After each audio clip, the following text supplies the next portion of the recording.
What's going on, Stalemates? Welcome back to another episode. My name is Zach. We got Tyler in the house doing the ones and twos. We got Jake in the house. He just had a baby this week, and clap it up for him. I think we can say that, right?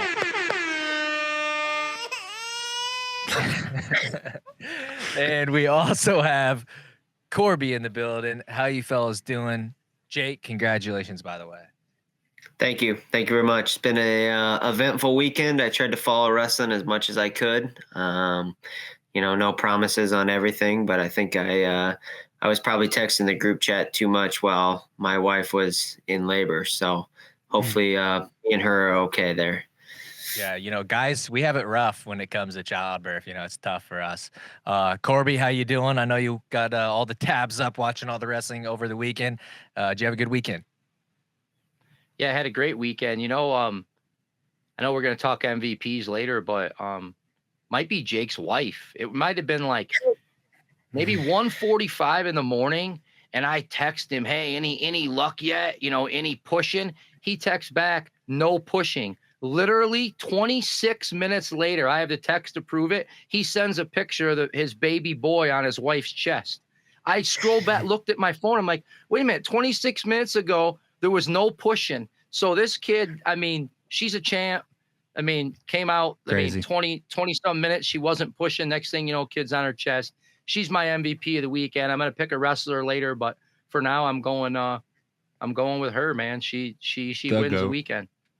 Absolutely. I agree with that. That's the collective MVP. And even letting Jake be on the show this week, I didn't know if he was going to be here, but he's here.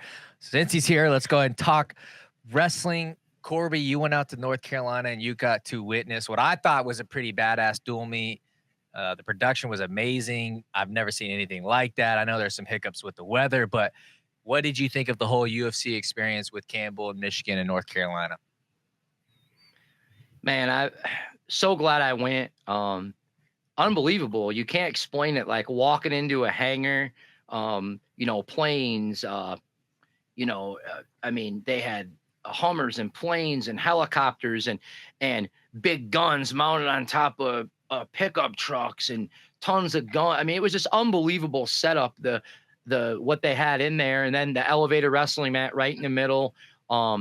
It was unbelievable just to be there. It's just never seen wrestling, all my years and something like that. Never thought I would. And then, the wrestling was amazing. I've gone back and checked on some of the production. Looked great to me. So UFC did a good job there. We had a rain delay in the bottom of the fourth inning. I believe it was like the bottom of 149 in the middle of the match there. We get a rain delay. They had a hangar door open and the rain was, the mat was probably 60, 70 feet, maybe inside, maybe more inside the building. But the way the wind was blowing, it was misting the mat. So we stopped. They cleaned it up. But yeah, it was great. Production was great. From what I watched online, the wrestling was amazing. The fur was flying early. Kurt McHenry and Moulton got in a couple of really good scrambles in that match, which was really cool to start off that event. As I'm sitting there, I'm thinking to myself, hey, if there's any new fans out there, and the UFC people that are tuning in to watch wrestling right now, they're getting their money's worth in this first match. So, I'm like, they'll keep tuning in. So, I was excited. Let's talk about the actual wrestling in the duels, though. Anything that stood out to you guys in the first duel with Michigan and Campbell, besides Kurt McHenry coming out and beating Moulton?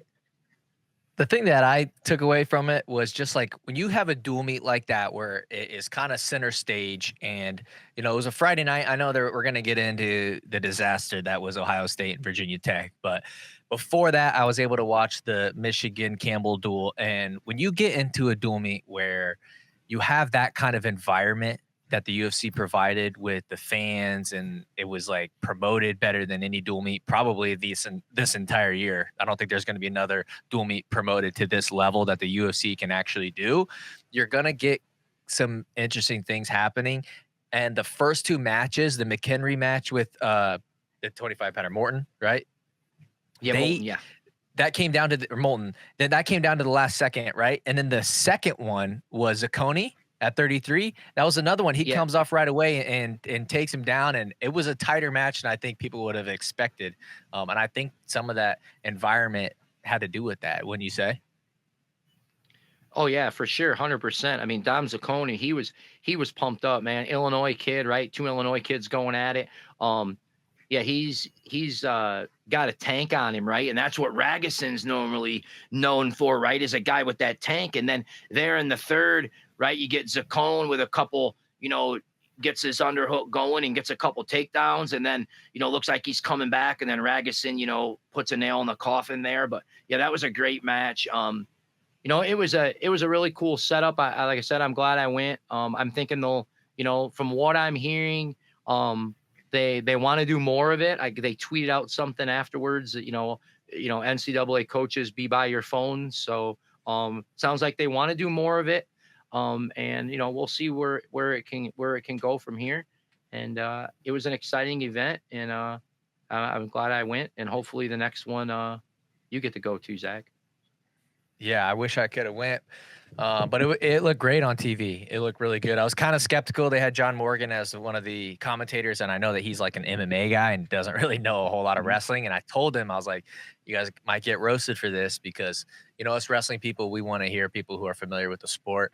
And I thought he kind of held his own for as much knowledge as he had about the sport. So I thought the UFC knows what they're doing. And yeah, I'm really curious to see where it goes in the future.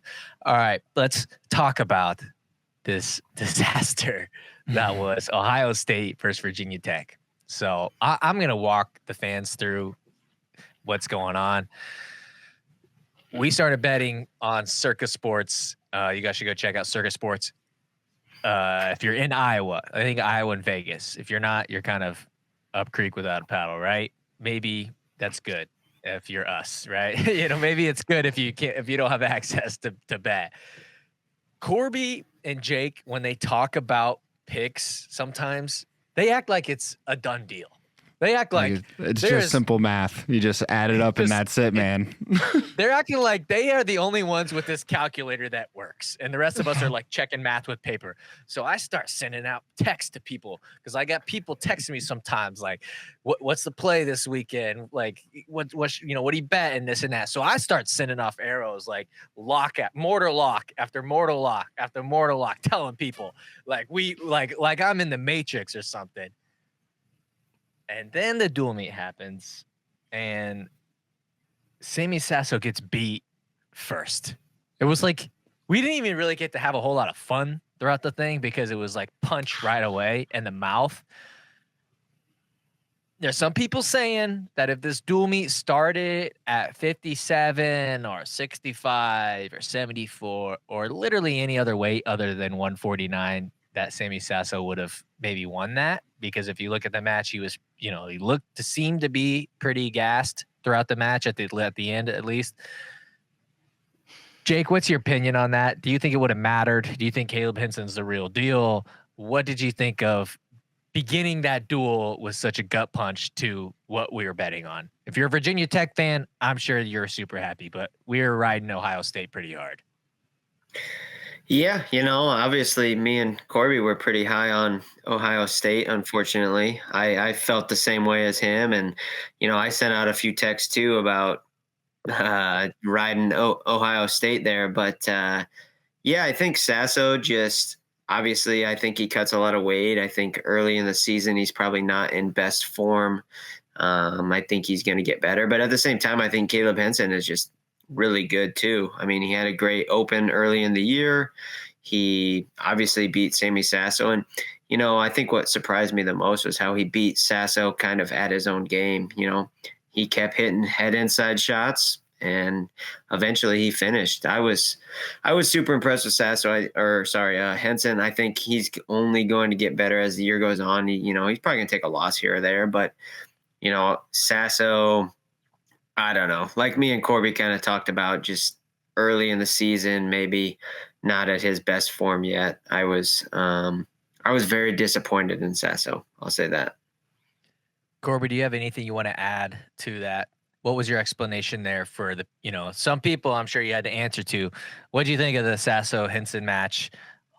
Good matchup timing wise for Henson, or is Henson the real deal? Sasso cutting too much weight. What's going on?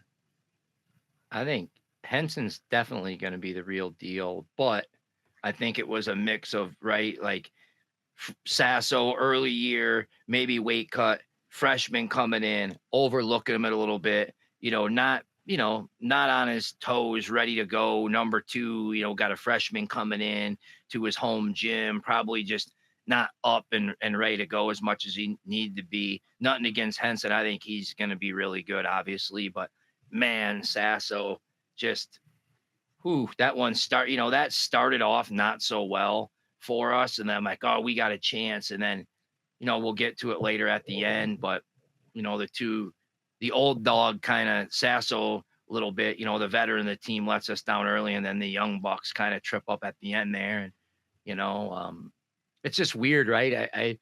It's funny now we're talking, like we actually could bet on this. Like we bet, like real money can be bet. Like, you know what I mean?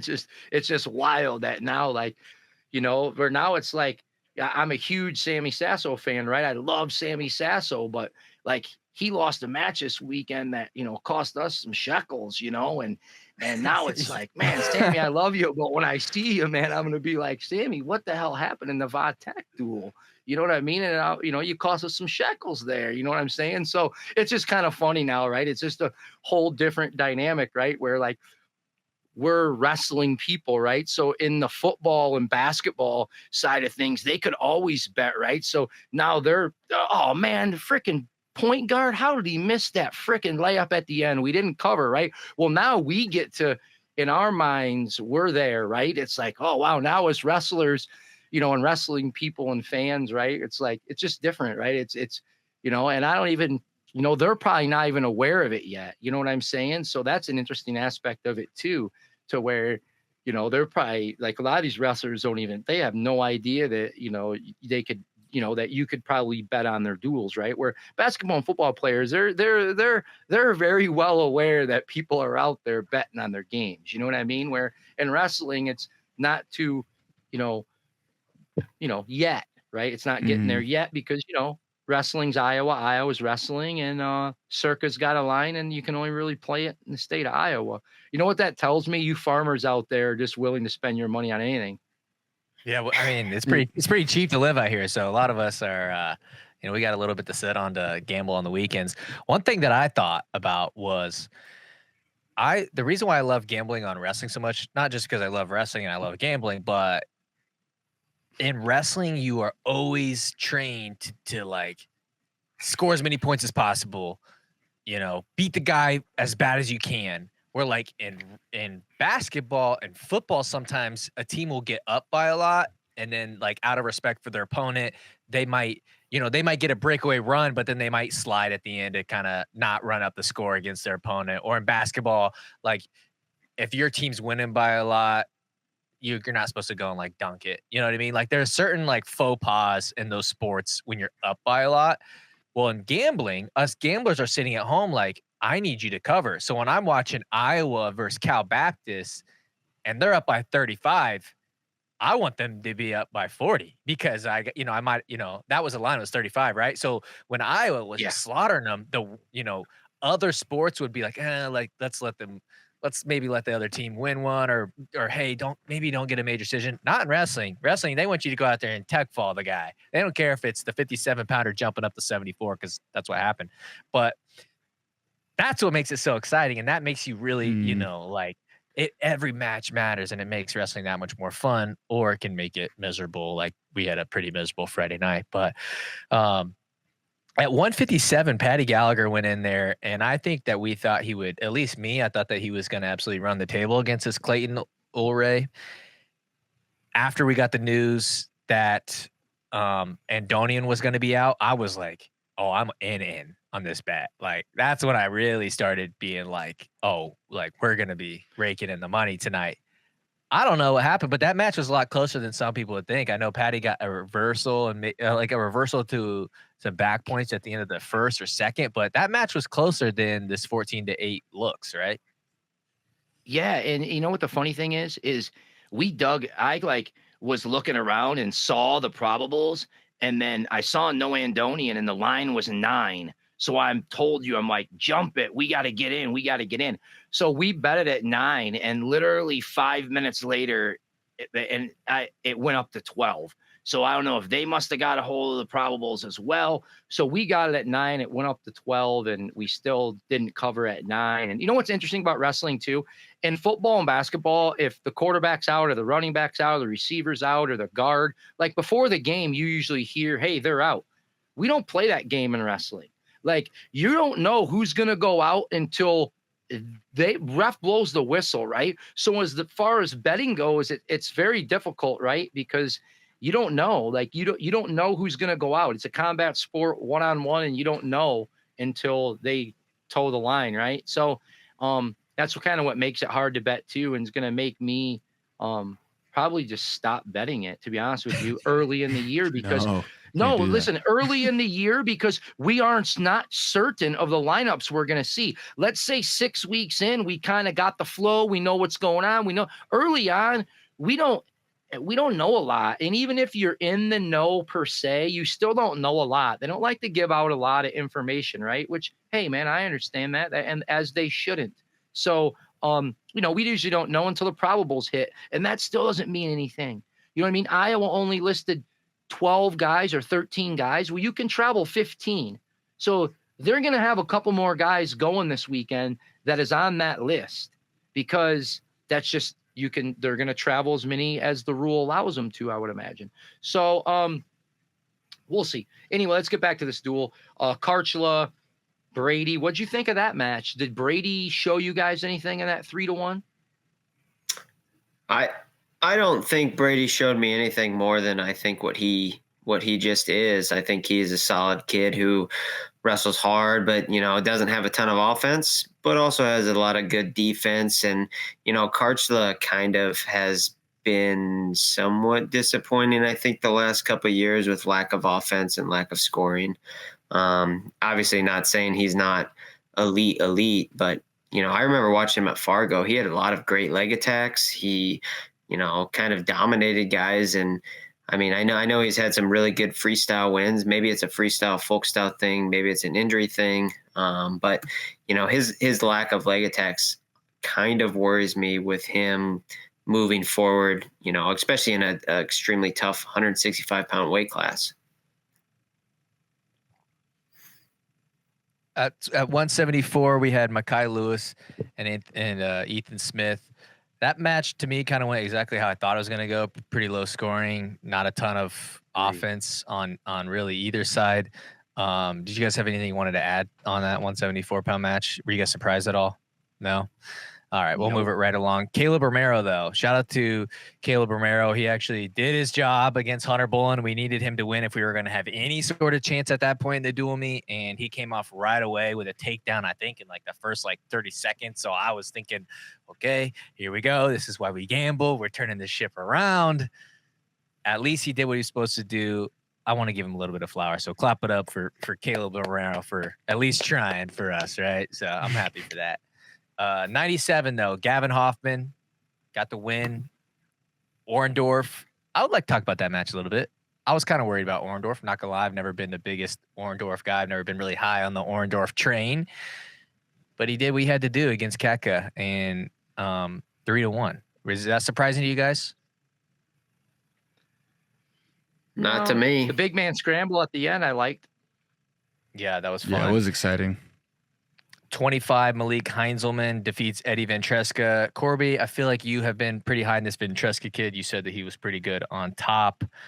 Did this result shock you at all? No. First time, Malik's a veteran now. People on, Malik's been around. No. I think Ventresca is going to build. I just think a lot of people, forgot about Ventresca a little bit because, he took that gap year. And I think, the Cooper Flynn, was coming out of high school and had the name. And, it's Ventresca now. He's the guy. He's ranked. And I think he's going to keep building. And I think, he can close the gap on some of these guys. Come March, a lot of people are going to know, I think, who Ventresca is. So, yeah. And then 133, man. I mean, never in a wildest dreams after the Latona that I saw at the Open the previous weekend. Not that Pat Phillips is bad, because he's pretty solid actually, but just watching the matches in the Latona that I saw and the Mendez that I saw beat Bird, I thought this is probably like a 9-4, 4 takedowns Mendez, and it wasn't. The length of Latona was a problem. And he gave Mendez fits, and 3-2, and that didn't quite close the door on us there, but it took us down to 41. What do you have anything to add there about Latona, you guys? I thought Latona looked massive, in my opinion, and I thought Jesse Mendez looked smaller. But I just think Sam Latona, like you guys were saying the other day, like how did he ever make 25?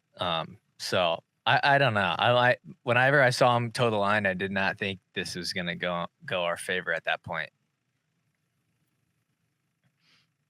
Yeah, I mean, Tom Crook has been so good this year, but then if you go back though a year in high school and you were to match up Tommy Crook and Buzakis, I mean, that's a Buzakis wins that match, more than likely, from their high school careers, the way they went. Buzakis is probably a little small, obviously. He was 33 the weekend before, but man, Tommy Crook has jumped levels. I don't know if it's Brewer. I don't know who's working with him there. I don't know if it's just Tommy. I know Tommy Crook is a worker. So, probably doing a lot of it, on his own, obviously. But man, you don't see kids coming out of high school ranked where he was, jumping in and jumping the levels that he has. So it's really impressive on Tom Crook and Virginia Tech and their staff and what's going on there. And I mean, Crook comes out and shuts the door, and just we just the money out the window. I'm sitting there in North Carolina, and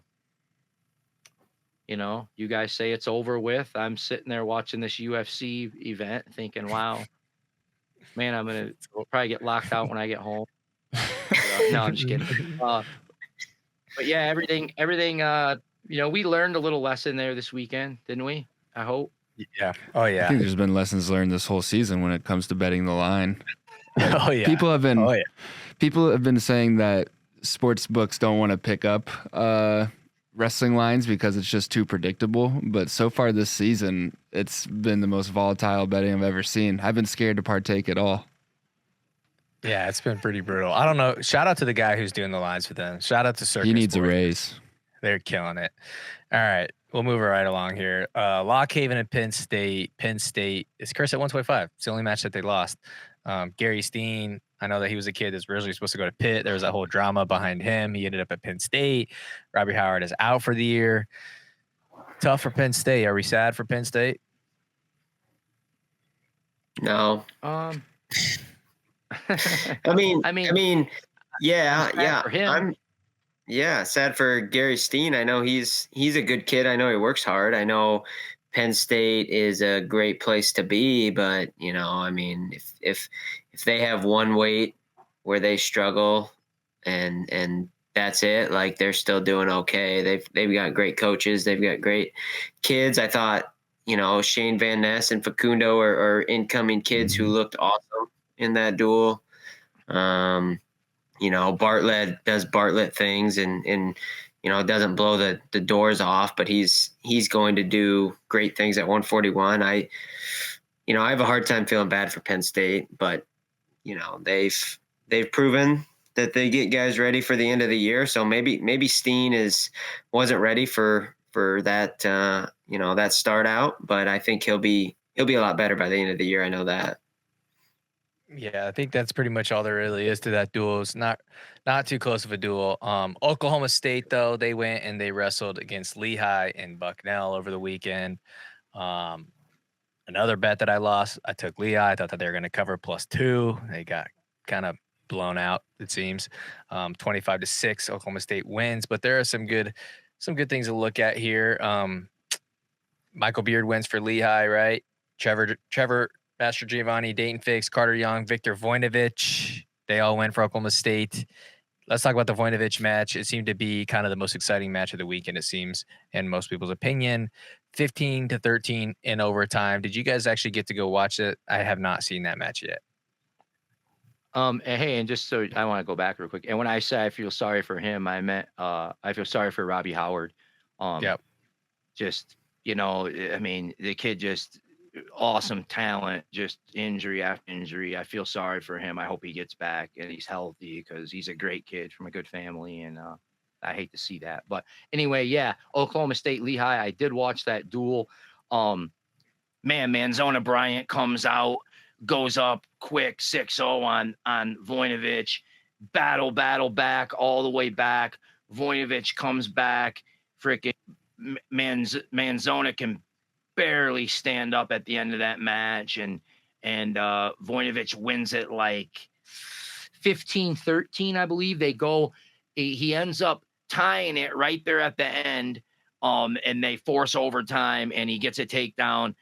He hit the same takedown a few times, getting to his underhook, getting to his double leg. He's really nice at that double leg. He's locking that double leg, high, you probably show the guys that, Jake, they getting in and they're locking high right underneath the tailbone there, just above the butt.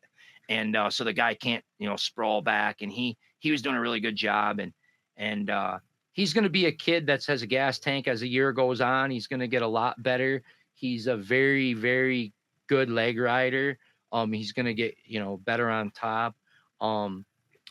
What else in that duel stood out to me? Like you said, Fix did fix things. I think Whitlake over Samuelson was a big result. Just mainly just Whitlake moving up 2 weights. I think I was excited to see what he kind of looked like. He looked, very. I mean, I know he's a short guy, but looked very thick. He looked like he's going to be just like a good size for 184. I think I'm interested to see how he goes.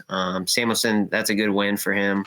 Not like a top 8 win, but I think Whitlake's a guy who's going to do really well this year. I do too. Right.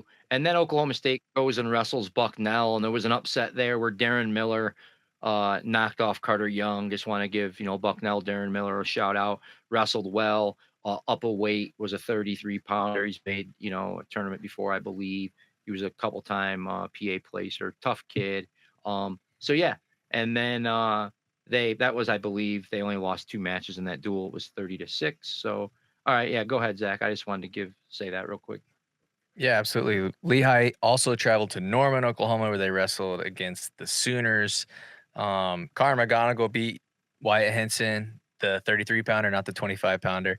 But he beat him pretty good, 5-0. Were you guys surprised by this one? So, yeah, Zach, this is actually interesting. So they wrestled at Lehigh, okay?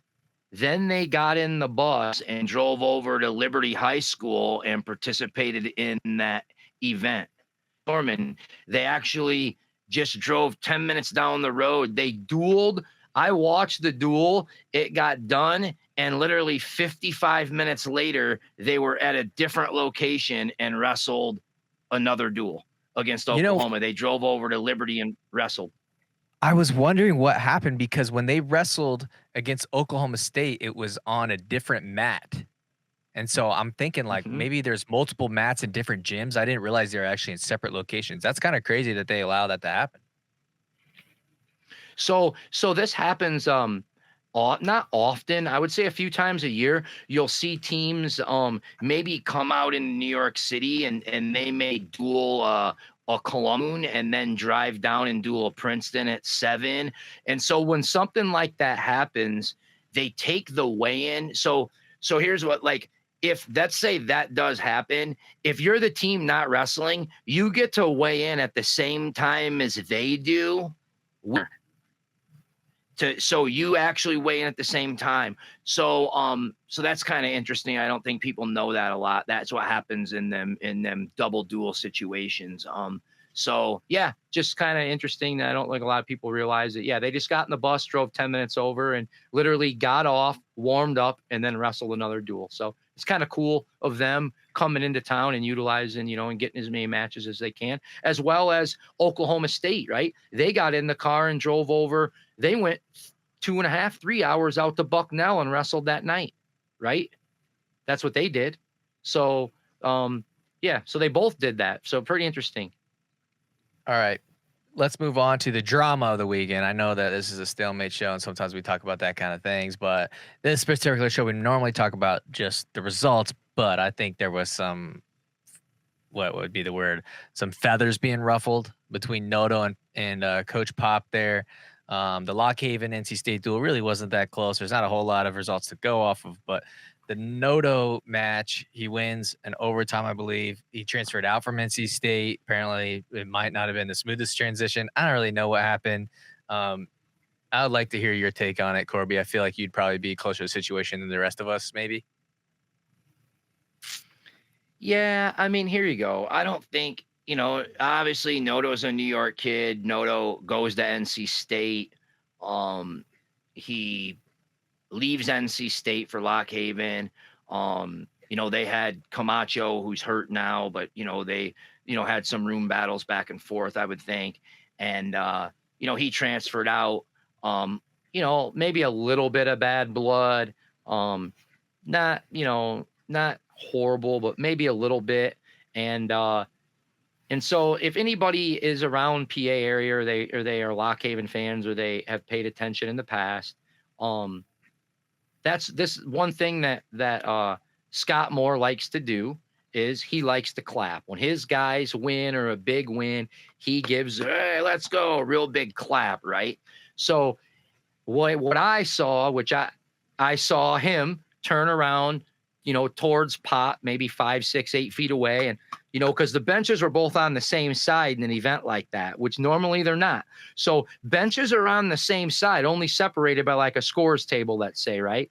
So the coaches aren't far from each other. So he's clapping. So Pop starts clapping back. And Noto's right there. So they obviously have some words. And Pop says something to Noto, which I think, after Noto, I think says something first maybe. And so, yeah, just a little bit of, wrestling heated there. And I think, it's a close environment there and the stands were close. And I think Noto's dad came out of the stands a little bit there. And so, wrestling, man, I mean, boys being boys, I don't think, we like to not me. I'll blame this one on you, Zach. Stalemates, you guys like to blow this stuff out of proportion a little bit. But no, it's no big deal, really. Just boys being boys. I guarantee you, if Pop Lizio and Mr. Noto meet each other in the hallway after that duel, they probably shook each other's hand, and it was over with. It's just no big deal. I'll stand on a little bit what we do here. I think that stuff like this is okay if it's within competition, right? And then afterwards, if it continues on afterwards, that's where I'm like, all right, what are we doing, right? But if you're doing it in the heat of the moment in the competition, I like that. I like when you see guys like Aaron Rodgers, the GOAT per se, yell at his coach and he's, they're getting each other's face. To me, that's passion. That shows me, the fan, that you actually care about, winning, or you actually care about losing, and you actually give us something to believe in. So I think things like this are actually overall probably a more of a positive than they are negative, even though it might look more like a negative. But like you said, it's wrestling. We get heated. Just kind of what happens. And I think it's okay. I'm fine with it. You guys agree? Disagree? No? No, absolutely. I love the entertainment value of it. All right, making sure you guys are still there. Arizona State, first Rutgers. All right. Corby, you're kind of, this is when your ex-wife meets your girlfriend, right? For you? No? Ooh, yeah. I mean, a little bit. I mean, I lived right there, 30 minutes from Rutgers, and I had season tickets, and I would stop in there once in a while and got to know those guys pretty well. And yeah, now I'm out here in Arizona, and I'm 20 minutes from Arizona State, and I have season tickets, and so yeah, I mean, it's one of those matches where, yeah, man, kind of my old team meeting kind of the team that I guess my local team now. And so yeah, it's going to be interesting. Interesting dual meet. It was an interesting dual meet, I see, not going to be. So yeah, man, I mean, what do you think? What do you guys think of this dual meet? I mean, we didn't get to see all the stars in the dual meet. But But we start off at 25. We don't see Courtney, right? We see Richie Figs, and Figueroa is one of those guys who's very highly recruited and coming out, and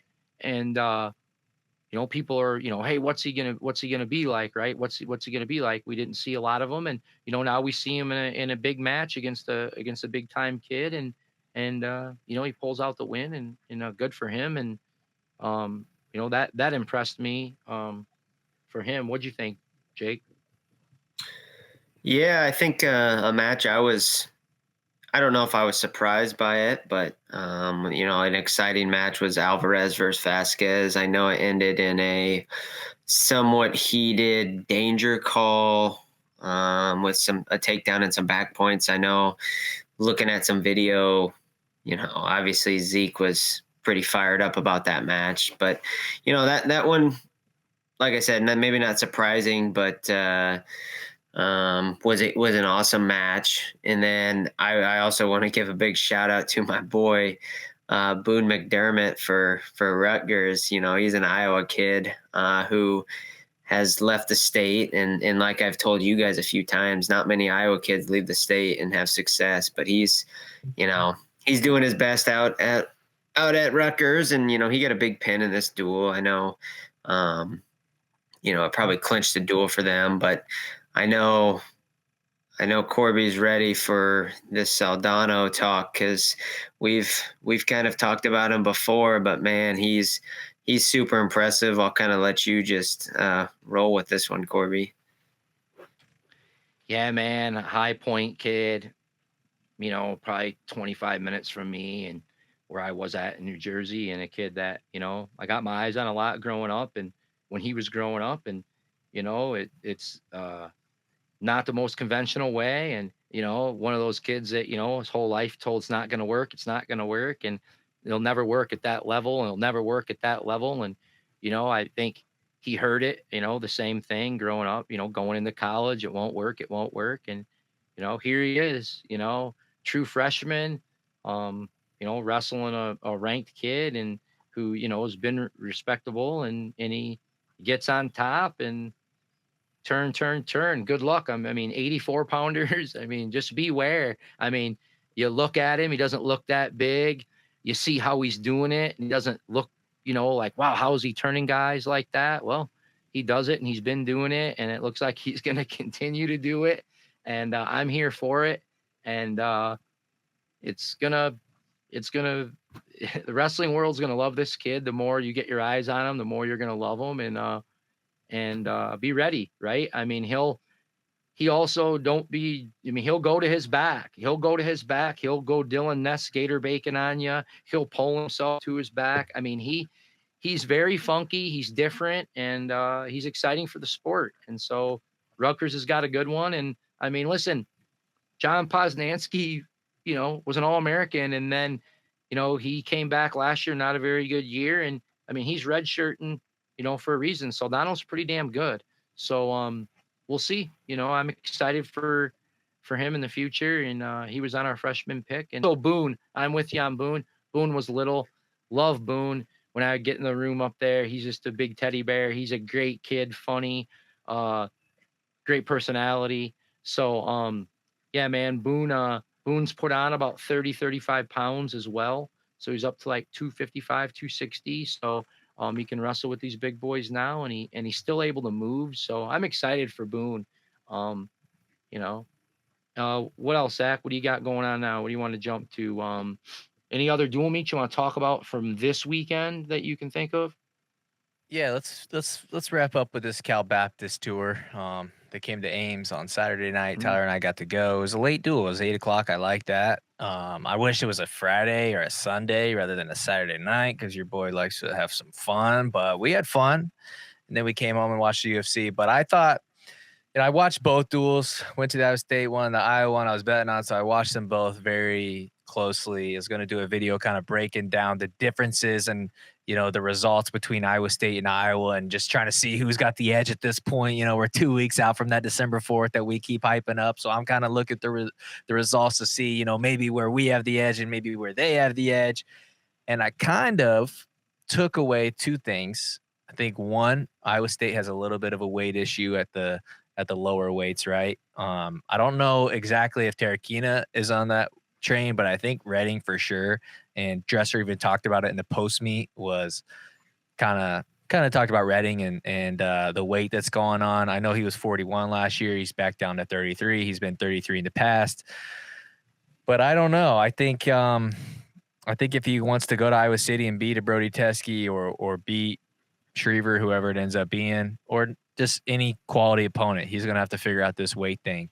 He didn't look good in the first period, so he got pinned, and I don't necessarily think it was a fluke. I just think on that particular night, he had it wasn't the thing of the dual meet started at 30. The dual meet started at 49, so he was the second last match of the night, and he still kind of looked he looked winded for sure. I don't think that the gas tank is quite there yet for him at 33. And then Tarakina, I don't think that the opponent that he wrestled was that bad of a loss. Maybe it is right now, but I think down the road we might look at this loss like, hey, maybe that kid's got some game to him. He kind of reminds you of is it Biscaglia from Northern Iowa that likes to hold on to the wrist and not really let you move? Tarakina really couldn't get away from that. He really wasn't able to attack. And when you look at Tarakina, when he wrestles his best, like he did against Wisconsin, it's when he has a very high offense and he's able to score a lot of points. I know that sounds obvious, but some guys seem to know how to just shut him down. And he kind of got shut down there. And I don't think he was able to really figure out the puzzle that was, that Griffin was kind of presenting to him. And then Iowa, if you look at Iowa, right, we didn't really get to know too much about Iowa because they had a lot of people that were maybe injured or sitting out or for whatever reasons that we don't really know, right? But we really didn't learn a whole lot, except maybe you could say that they have a little bit of depth to them. I think we learned a lot at 57. Kobe Seabrick looked pretty good, huh? I'm kind of team. I'm not that I'm not team Ratchy either. Like I think either kid is gonna be good, and who knows will be the guy. But Kobe Seabrick is really fun to watch. He can pin people. The 57 pounder that they threw out there was not exactly, I don't think, that the toughest litmus test for Kreiser or Seabrick, but I think it was cool to see some of those guys that maybe wouldn't normally wrestle in Carver Hawkeye get to go out there. Like Drake Rhodes went out there and got a win. Teske's match was a little closer than I thought, but again, that's the same kid that beat Redding. And so I don't know. Like I said, I think we just kind of have more question marks. I think the only concern for Iowa right now would just be to get healthy. But again, I don't know. We don't know. We don't know what's going on. Like Corby said earlier, we don't really get privy to this kind of information unless you're around the program, on the day-to-day basis. So I didn't really have a whole lot to take away from that. I probably won't even do a video breaking down both sides because, again, we really didn't learn a whole lot. I do know this. Younger Bastida might be the best top wrestler in the country. All right. 4 minutes of riding time. He might be, we already know he mastered the neutral game, but he might be the best top wrestler I've ever seen. So I'm just kidding about that. But shout out to Iowa State. Shout out to Cal Baptist for coming to Iowa and going to both. That's the Army tour. The Army did that last year. Cal Baptist did it this year. So shout out to them. All right. This new segment. Do you guys have anything you want to add about Iowa State? That was rude. No, I don't think so. Really. I mean, at 25 and 33, I feel like those guys have always been pretty inconsistent during their Iowa State career. So I think it's just getting more time to see how they fare through the season. I will say this. Casey Swiderski went out there and got taken down right away, and I was like, oh no. Right. But then I think that was a little bit of the Hilton magic, getting through that Michigan blood, and now he's ready to go. But he looked great after that. But he did get taken down right off the bat, and I was kind of like, man, I shouldn't have called this true freshman he's a bully the out national there. champion. But here we are. Yeah. All right. I think MVPs. Iowa this weekend. Go ahead. This weekend, Iowa too. We got their probables, and we're not going to learn a whole lot. It looks like the same lineup for Army, Buffalo, and Sacred Heart this weekend as we saw last weekend. So, we're not going to really learn a lot for that lineup. So, we're probably going to be going into December 4th with a lot of question marks, right? Everybody's going to be waiting until December 2nd to see them probables, and it's going to list everybody. So it's going to be great. It's going to, the talk will get going. That's probably what we'll be focusing on here after this weekend, I would imagine. So. I can't wait. I can't wait. Just Let's move imagine on the feel to though this new of that. Well, just imagine. I don't want to talk about gambling too much, so we don't seem like degenerates. But the hype of the usual Iowa State duel, and then having money on it too. It's gonna be unbelievable. It's gonna be bad. I gotta learn now. I gotta learn restraint right now. I gotta get better in the practice room today. So tomorrow out on the floor, I'm ready to go. All right, for the third time, let's move on to this new segment. It's called the MVP of the weekend until we come up with a more creative name. I don't feel like a lot of wrestling shows have these particular segments, so we're going to try to do this. If you guys like it, or if you guys can think of a different segment for us to do every week, please let us know. But the MVP of the weekend, Jake, who do you have? Yeah, I thought this was an easy one for me. Obviously, I've got Caleb Henson after obviously a huge win over Sammy Sasso. I think, he's just setting himself up for a great year. Being in the ACC, I think he's going to rattle off some big wins. He's got a big weekend this weekend. I know there's a chance he's going to see, I think, Parco and Milner. So, the sky's the limit for him. But, after a win in a huge duel away, and, at Ohio State, big crowd, huge environment, first match of the duel, like for him to go out and get a win over Sammy Sasso, extremely impressive, true freshman. I think he's, setting himself up for a great year. He's my MVP. All right. I like that. I don't think there's anything wrong with that, except for he screwed us, but it's fine. All right. Mine, the theme of the weekend here is gambling, right? So I'm going with Trent Hidley. And because he did his job, he was supposed to go out there and dominate. He went out there, he dominated. He raised the roof. He ate the hoagies, whatever he does. But I was so happy to see him win because he helped me cover against Nebraska. So shout out to Mr. Raise the Roof. You're my MVP of the weekend. Right on. I'm going to go Soldano. I mean, gets a ranked guy, comes out, does it. I mean, texts him on top, just like he's supposed to do. And yeah, man, I'm going Soldano. I mean, great weekend. So yeah, I mean, let's see if he can keep it rolling. And then me and Zach went and watched Iowa State versus Cal Baptist on Saturday. And then Sunday, I watched Iowa and Cal Baptist and just watched them get ground and pounded the whole weekend.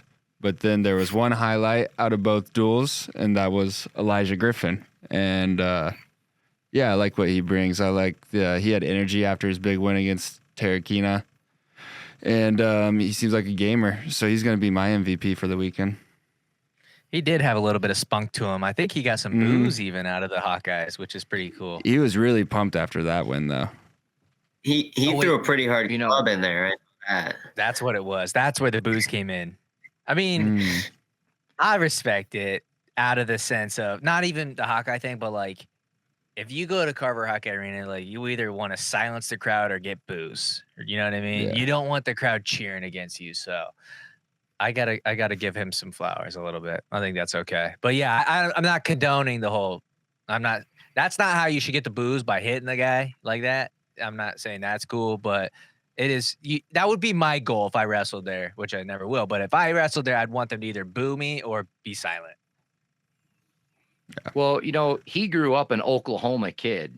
So, there's no love loss, Oklahoma, Iowa wrestling. So the fact that he's an Oklahoma kid, went to Baptist, he gets a tour at Iowa where he gets to wrestle Iowa State and Iowa, and he goes in and beats them both. I mean, he was on cloud nine, I guarantee it. And I guarantee being an Oklahoma kid, he probably, if he's going to go to all 50 states, I guarantee he's going to visit Iowa 50th. You know what I mean? This kid, there's no love lost for the state of Iowa. I guarantee it.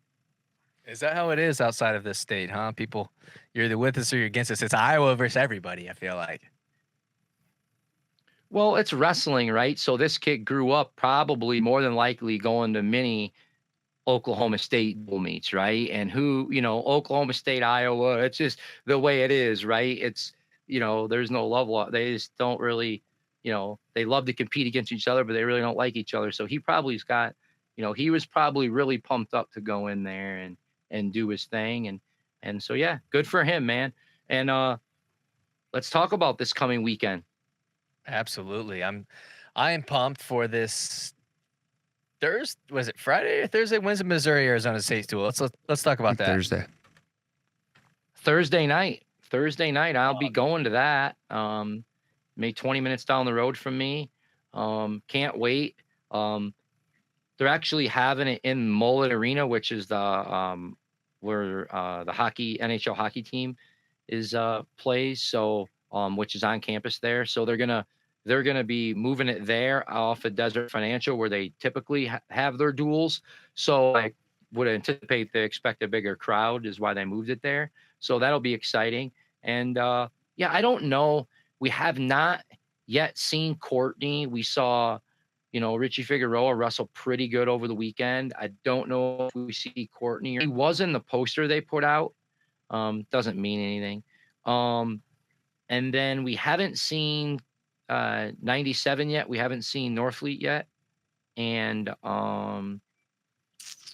then, we didn't see Schultz. So I don't know what's going to happen there. I would anticipate seeing Schultz if the dual meet's on the line. I don't know what Schultz's situation is. I know he was on a tour recently overseas, came back in the room training. So, I mean, I don't know, when he's going to be back, if he will be back for this. He could be. I'm not sure.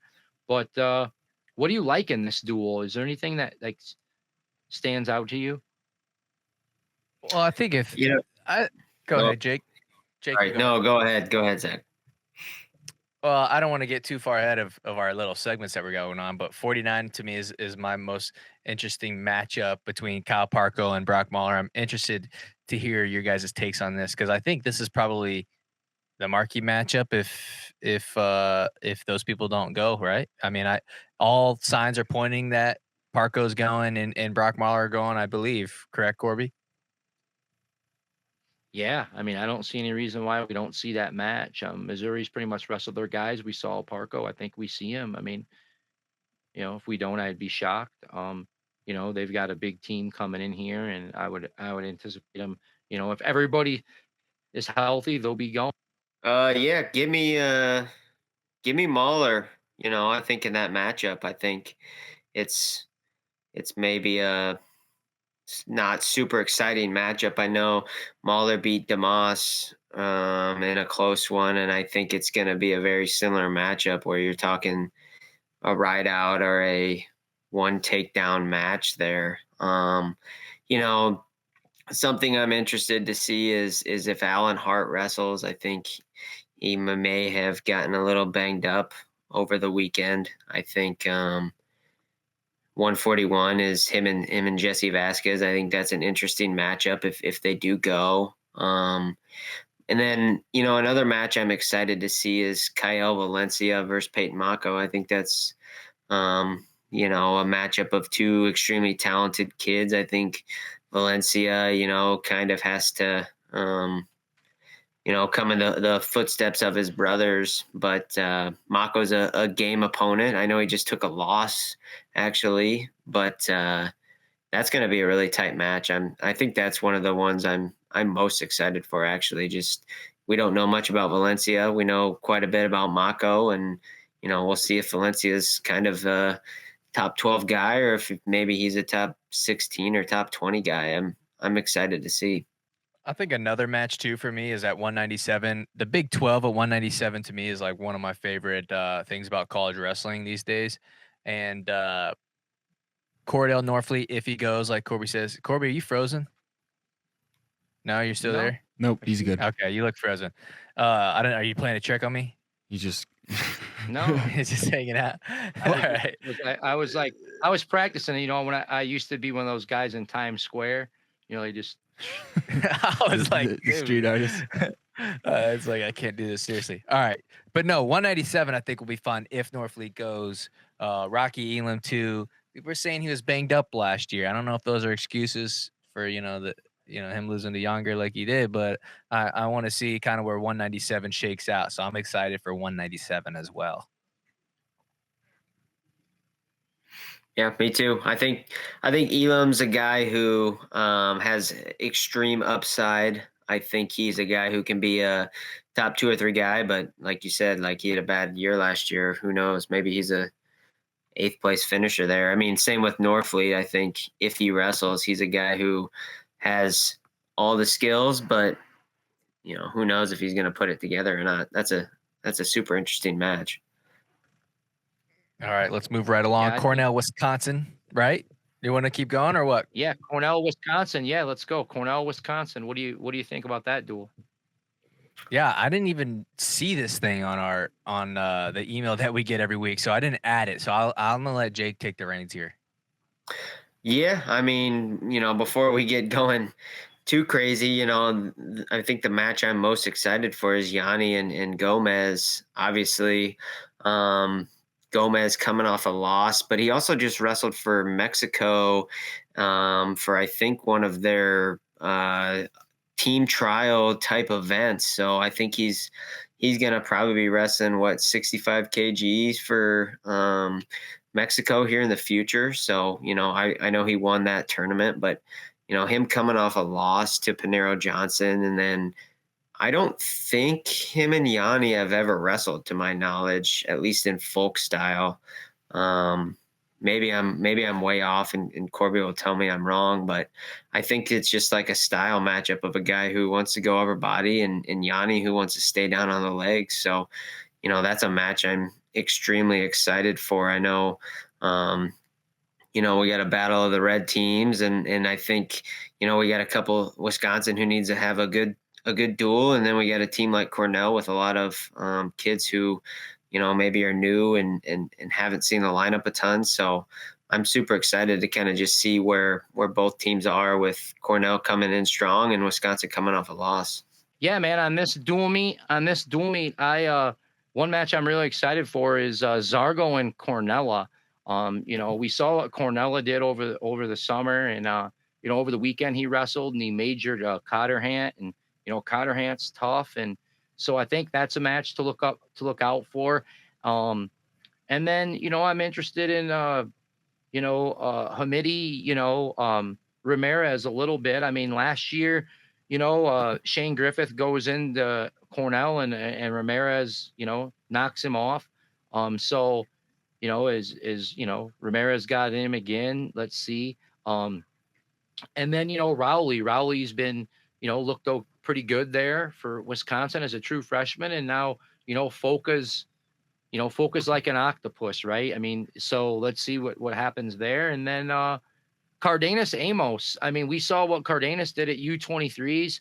Everybody thinks Amos has jumped a level. We're going to see a different Braxton Amos this year. This is going to be a good test here. And then Fernandez and Hilger will be a good one too. This is actually a sneaky, really good dual meet this weekend. So pay attention to it. I believe ESPN Plus Saturday afternoon, early afternoon, I believe. So yeah, make sure you check that one out. I'm really excited about that duel. Illinois versus NC State. We have Wyoming versus Oklahoma State. Lehigh versus Pitt. And for our second segment of the show, I want you guys to give out who you guys think everybody should watch out for. I kind of already gave mine away, so I'll go first. I say Kyle Parko and Brock Mahler. I like watching Kyle Parko wrestle. I like watching him wrestle when he's at Fresno State. It's continued at Arizona State. Brock Mahler took a year off last year, red shirt, and he's back at 49. I got to watch him wrestle quite a bit in his freshman year and sophomore year. But I'm ready for Kyle Parko and Brock Mahler. Give me MIZZOU. I'll take Brock Mahler to win that match. He's ranked second in the country. Parko's ranked sixth. Don't miss it. It'll be great. Yeah, I'm with Zach on that. I think Mahler's gonna, win that match. I just talked about mine as well. I got Yanni and Gomez as my kind of match of the weekend that I'm looking at. I think obviously I think Yanni gets it done, and I think he has maybe some potential to find some bonus points. He's going to win maybe 4 or 5 points, but Gomez never out of a match. I'm excited to watch him maybe hit a little comeback here. You got a guy who goes upper body and you got a guy who attacks legs a lot. So, contrast of styles. I'm super pumped about it. All right. Give me Beard Bonacorsi. Beard leaves, goes over to Lehigh.